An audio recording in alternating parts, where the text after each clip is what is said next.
اعوذ باللہ من الشیطان الرجیم بسم اللہ الرحمن الرحیم۔ آج کا سوال جو ہمارے پاس آیا ہے وہ یہ ہے کہ حج کی اقسام کتنی ہیں؟ تو شریعت مطہرہ کی روشنی میں اس کا جواب یہ ہے کہ حج کی 3 قسمیں ہیں۔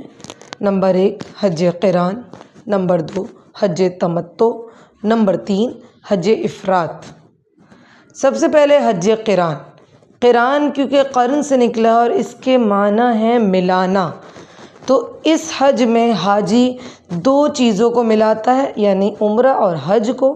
ایک احرام باندھتا ہے عمرے اور حج کی نیت سے، اور پھر عمرہ کرتا ہے اور اس کے بعد حلق یا قصر یعنی بال اتروانا نہیں کرتا، اور پھر حج کرتا ہے اسی احرام میں، اور اس کے بعد ہی احرام اتارتا ہے۔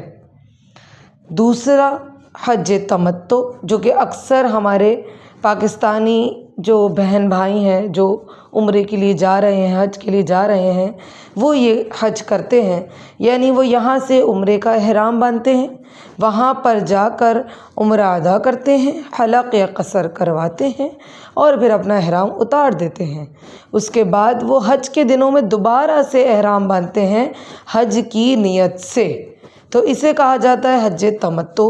اور تیسرا ہے حج افراد، جو کہ ان لوگوں کے لیے ہے جو کہ وہاں کے مقامی ہیں، یا پھر وہ لوگ جو کہ بالکل حج کے ٹائم پر مکہ شریف تشریف لے جاتے ہیں، تو ان کے لیے یہ ہے کہ وہ صرف ایک احرام کی نیت کرتے ہیں، یعنی صرف حج کی نیت کرتے ہیں، اور وہاں جا کر حج ادا کرتے ہیں اور پھر اپنا احرام اتار دیتے ہیں۔